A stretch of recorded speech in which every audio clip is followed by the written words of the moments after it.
I'm afraid of getting into such intimacy, and then Malak al-Maut pays me a visit, and I wake up on Judgment Day in that condition and in that state. You're thinking it's all about spitting game and hollering at Shorty and you the Mac and you got all the chicks on lock until you actually end up in the act and you die and you find yourself resurrected on Judgment Day the same way that you passed away. How do you meet Allah in that condition? How do you meet Allah in that state? This is not what we're here to talk about, zina. No.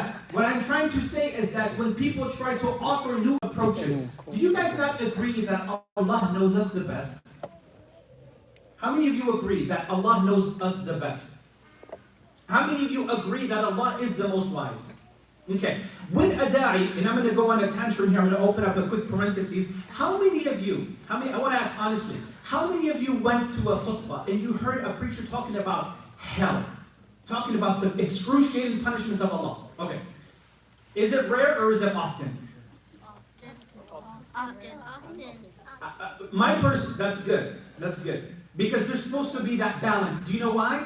My personal experience is when you go into the masjid in America, from New York to California, from Washington to Florida, the majority of the English Muslim du'at or speakers are talking about the mercy of Allah and how Allah loves you, and whatever you do, Allah is going to be merciful and basically receive you with open arms. That is good. But if we never talk about hell and we never talk about punishment, that right there, that creates a huge imbalance and it doesn't create a sense of urgency. Whatever you do, oh, Allah is the most gracious, most merciful. We start to forget about hell. We start to forget about excruciating pain.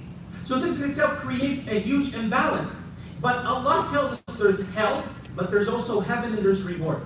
So that balance is important and it's vital and necessary. I'm not here to talk about the hellfire. I just wanted to use that as an example. So, what is our epistemology? Question number 2. Where do we derive our knowledge from as Muslims? Quran. The Quran and Sunnah, right? So if it is authentic, I as a Muslim, I have to believe in it. If it is authentic, it's established without a shadow of a doubt, I as a Muslim, I have to accept that this is revelation from Allah. I'll give you an example. You as a Muslim, do you believe in miracles? Yes. Do you believe in miracles as a Muslim? Yes. Yes. Do you believe in angels? Yes. Okay. Now, I want you to put yourself alongside a naturalist, an atheist, a supernaturalist, a naturalist. Do they believe in angels? No. Do they believe in miracles? No. What do they believe in? Just the unseen. They believe in what? They believe in that which is tangible, that which is tested, that which is verifiable in the laboratory, that which is tested and proven in front of the naked eye, if you will.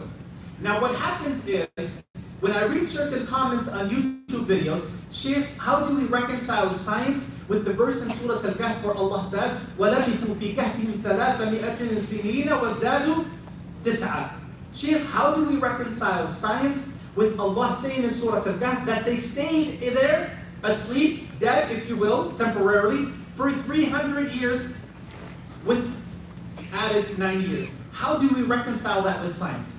That question, how many of you believe that that question is a coherent question? And how many of you find that question to be flawed?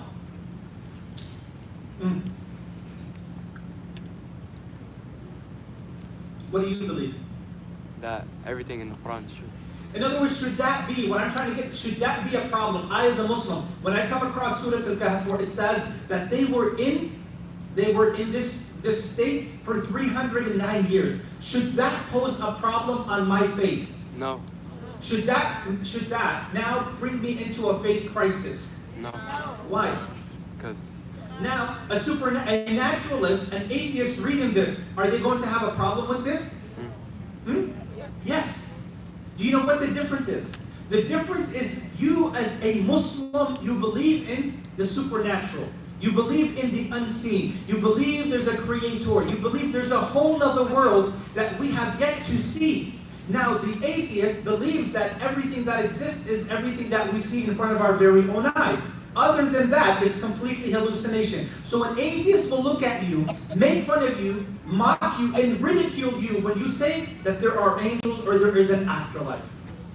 So what the point here is that you as a Muslim, your epistemology, your understanding, your source of knowledge is very different than other people. So that's why when you come across these verses, it should not shake you. It should not pose a crisis, or it should not put you into limbo, in dismay. Well, what does this mean? Oh my God, this makes absolutely no sense. I want to share with you a verse from Surah Al-Baqarah. Allah subhanahu wa ta'ala, He says, أو كالذي مر على قرية وهي خاوية على عروشها قال أن يحيي هذه الله بعد موتها فأماته الله 100 عام ثم بعثه قال كم لبثت؟ قال لبثت يوما أو بعض يوم قال بل لبثت 100 عام فانظر إلى طعامك وشرابك 100 سنة وانظر إلى حمارك ولنجعلك آية للناس وانظر إلى العظام كيف ننشزها ثم نكسوها لحما. What does this mean? Allah gave the parable or the example of the man who was walking by a deserted town. He was asked in a way he was denying, Anna. How is Allah going to bring this town that is in complete and utter ruin back and resurrect it and bring it back to life? So Allah caused him to die for 100 years. Now when he's resurrected, Allah asks the same person who was dead for 100 years. He asks him, Kam labith? How long were you dead for? How long were you gone for? He says, Yawman aw ba'da yawm, a day or two perhaps. He says, nay, you were gone for 100 years. Look at your food, look at your drink, it is still the same way you left it. وَانظُرْ إِلَى حِمَارِكَ وَلِنَجْعَلَكَ آيَةً لِلنَّاسِ. And look at your camel or look at your donkey, and so we can make you a sign for people. And look at the bones, how we accumulate and combine them, and then we put the bones or the flesh on top of the bones. So we combine the bones, and then what? And then we suit it, or we cover the bones with flesh. Now you as a Muslim reading this, does this pose a problem for you? No. Is this an issue of Iman? When you will come across this verse, what is it supposed to do? You're supposed to say, this is Allah, and Allah can do whatever He wills and whatever He pleases, right? Right? Okay. The same thing applies for Surah Al-Kahf. When Allah caused the young men to sleep for 300 years a night. Now I want to ask you, do you guys believe ants speak?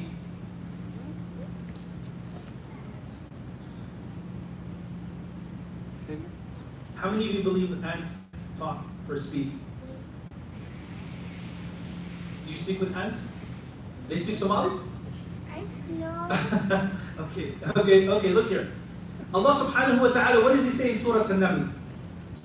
وَقَالَتْ نَمْلَةٌ يَا أَيُّهَا النَّمْلُ ادْخُلُوا مَسَاكِنَكُمْ لا يحطمنكم سليمان وجنوده وهم لا يشعرون.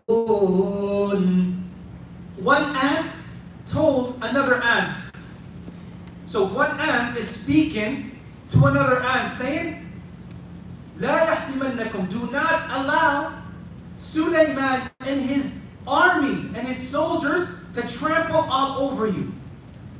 Now one ant is communicating with another ant.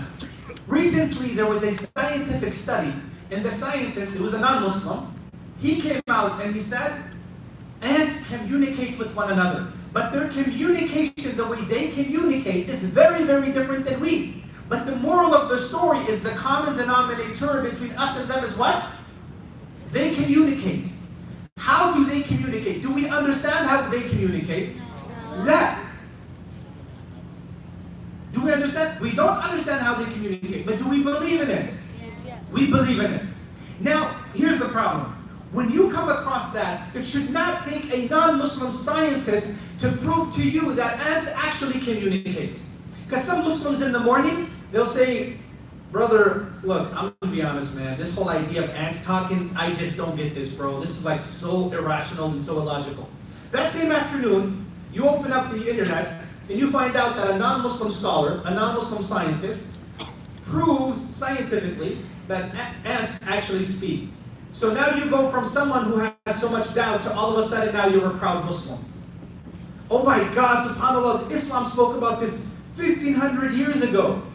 So in the morning you had doubts, and you're like, this makes no sense, this is irrational. And in the afternoon you come along because a non-Muslim scientist came along and proved it, and all of a sudden now you're a happy, bubbly Muslim. Why are you a believer to begin with? Do you know why? You're a believer because you trust what? The authentic sayings of Allah and also the Prophet ﷺ. Don't be the person who feels like it needs to be proved before you believe it. Because there are certain things that are not provable at all. You cannot treat like science. And I'm going to open up a quick tantrum as well. Some of us treat Islam the same way scientists treat science in the laboratory. Meaning that it has to be proved. It has to be proved under the microscope. And if you can get that far, I will believe in it. The foundation of Islam and the sciences are very, very different than one another. We cannot subject Islam to the scientific model or to the scientific method. For those of you who are studying these other sciences, you cannot look at Islam the same way scientists look at their science. I think this is utterly wrong, and this is why a lot of the confusion happens. In the early period, there was a big controversy about Allah subhanahu wa ta'ala descending in the last third part of the night. That Allah descends in the last third part of the night, and He says, هَلْ مِنْ سَائِلٍ فَأُجِيبَ هَلْ مِنْ مُعْطِيٍ فَأُعْطِيَ هَلْ مِنْ مُسْتَغْفِرٍ فَأَغْفِرَ لَهُ. Is there someone asking me, and I will give him? Is there someone looking for forgiveness, and I will forgive their sins? Now Allah says this about the last third part of the night. Some of the ulama said, no, you know what? We take what Allah tells us about Himself. If Allah descends, we say He descends in a way that befits His glory and majesty, and we close the door, that's enough. Another group got philosophical and said, no. This still befits Allah. Allah here when He says nazala, it's not Him, laysa dhata, but it's His amr, it's His directives, it's His command, it's His affairs. And they took a different spin on it. Bear with me. Why? They said because if we're going to say that Allah descends from point A to point B, that means that Allah has a certain space in a certain place. In other words, that Allah occupies a certain place in a certain space. And this ill befits Allah to occupy space. Why? Because He is the creator of space. This was their analogy, this was their philosophy. Or they also said, excuse number 2, is that if Allah goes from point A to point B, that means He's coming down. And for Him to come down, it ill befits His majesty and His glory. So what did they say? They said, no. They said, no, Allah, this is not Allah, Him coming down. This is His amr or His affair. I know this sounds confusing, but is Allah asking for us to worship Him based on the how? Or is He asking us to worship Him based on the belief? Belief. In other words, is Allah going to pull you aside on Judgment Day and say, did you used to worship me believing that I came down in a way that befits my majesty and me as a whole? Or did you used to believe that it was my affairs and my directives and commands? What is Allah going to ask you? Allah is going to ask you, did you believe in me coming down? And that's it. But Allah's not going to ask us and hold us accountable as to how we came down and what we did. All this is extra. All of it is extra.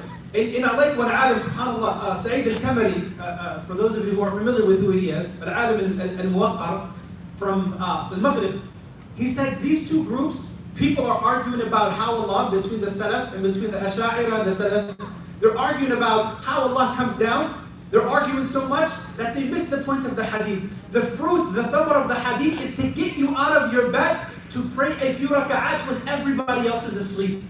But some people, they argue so much, they miss the point, they miss the third part of the night, and they're arguing and bickering amongst one another, and no one gets up the last third part of the night.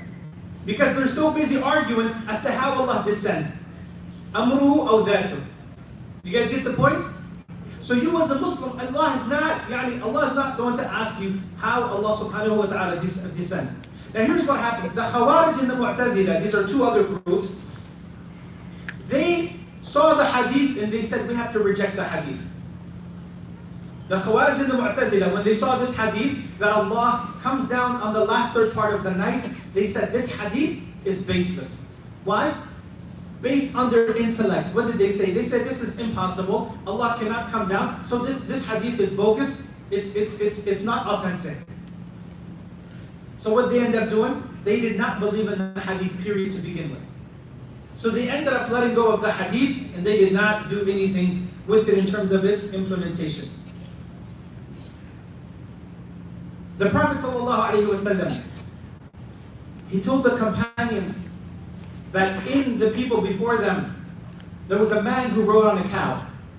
Are cows made for cultivating the lands, or are they made for us to ride on them? Cultivating the land. Cultivate the land. The Prophet ﷺ was with his companions one day and he said, there was a man who was riding on top of a cow. The cow turned around and looked and addressed the one riding it and said what? لَيْسَ مِنْ أَجْلِ هَذَا خُلِقْتِ.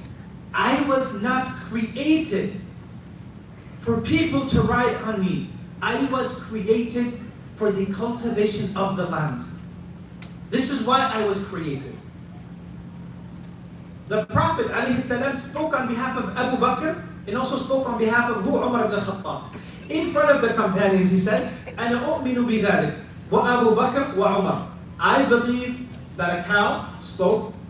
Abu Bakr believes that a cow spoke, and Umar believes that a cow spoke.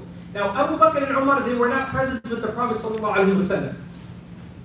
They were not present. The Prophet spoke on behalf of both of them, knowing how genuine and organic their belief was.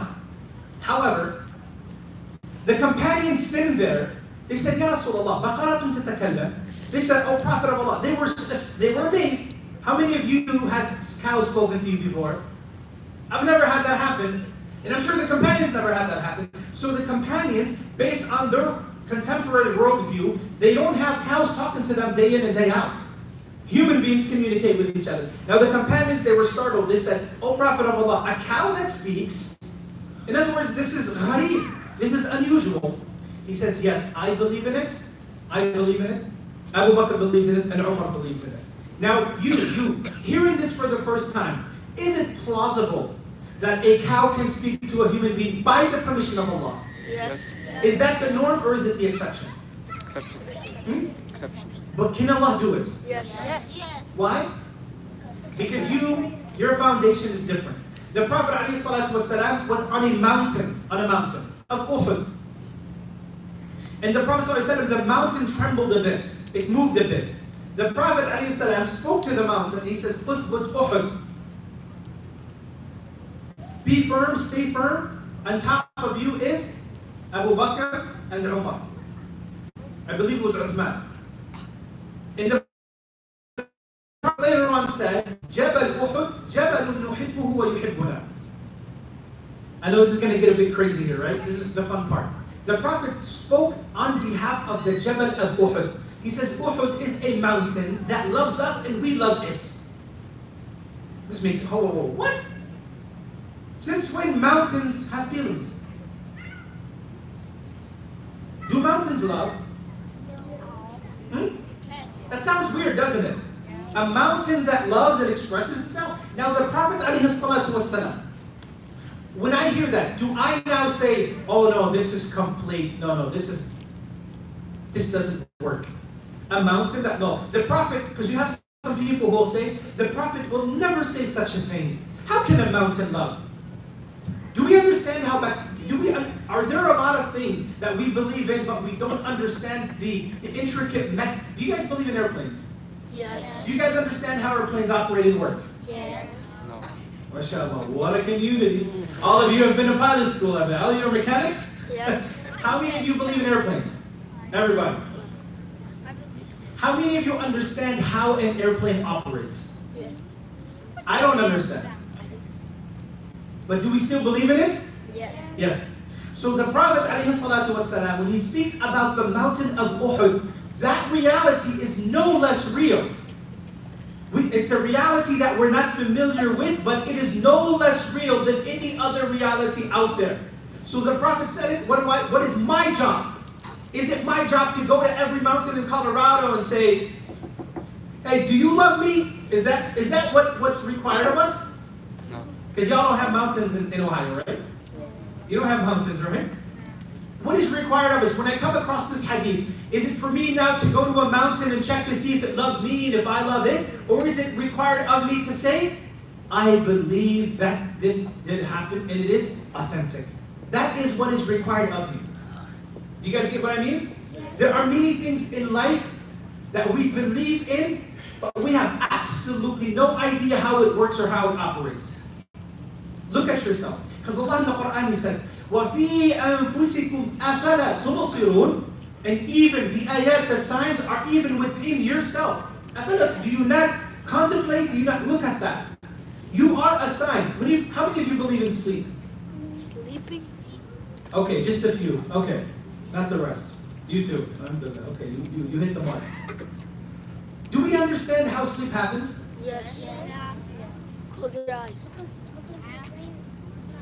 Your brain is not working. MashaAllah. Okay. What's your name? Wasami or Guled? What's your name? Suhail. I thought it was Wasami or Guled. I shot for one of the two. I guess it didn't work. The point is here, some people always have a contingency. They say, if I can understand it, if I can get my hands around it, I will believe in it. So long as it doesn't make sense to me, I don't believe in it. That is not how Abu Bakr and Umar believed in Islam. To say that it first has to make sense to me, and if you can convince me, and if it makes sense to me, I'll believe in it. But so long as it doesn't make sense to me, and my understanding of things, then I'm not going to believe in it. That was not the Iman of Abu Bakr radiallahu anhu and the Sahaba. This is not how they believed. And subhanAllah, that reminds me, and subhanAllah, the Prophet ﷺ, he used to give khutbah. He used to give sermons by a certain branch. It was a kind of a mimbar. It was a mimbar made up of in a different place. Do you know what the branch spoke? The Prophet ﷺ, سَمِعَ لَهَا حَنِينٌ. Haneen is this sound. You know, like a compassionate, a sound of mercy, of tenderness, of love, etc. The Prophet ﷺ heard this sound coming from the mimbar he used to give a khutbah at. Now, is it my job to say, I don't know what Bukhari was talking about, but he did not know what he's talking about? How can inanimate objects express themselves? I don't believe in this. How can branches and trees and wood express themselves?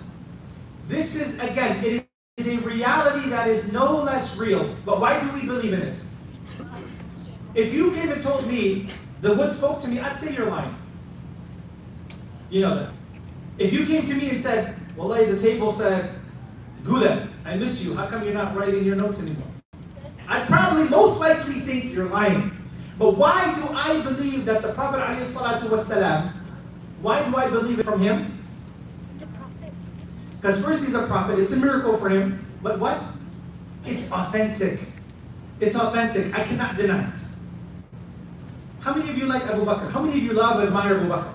We all want to be like Abu Bakr, right? Right? The Prophet ﷺ took a journey from Mecca.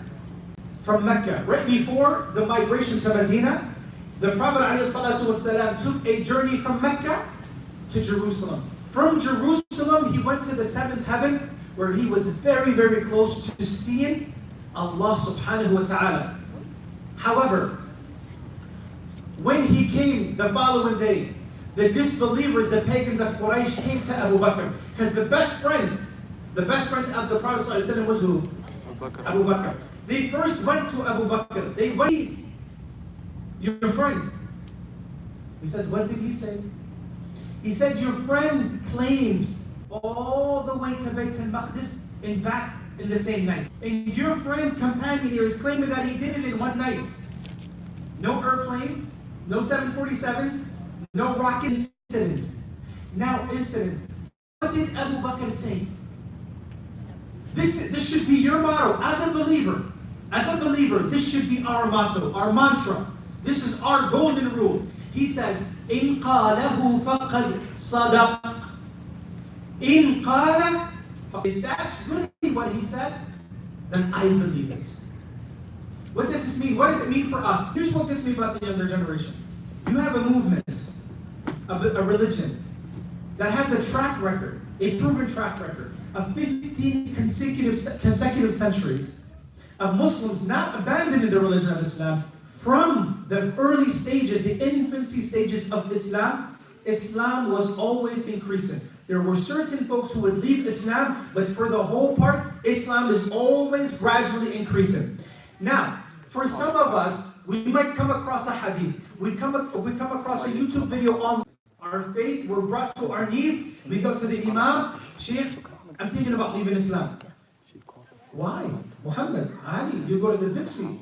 You've been raised by proper parents. Why are you thinking about leaving Islam? Sheikh, I saw this one hadith and it didn't make any sense. Sheikh, the Prophet married a 9-year-old?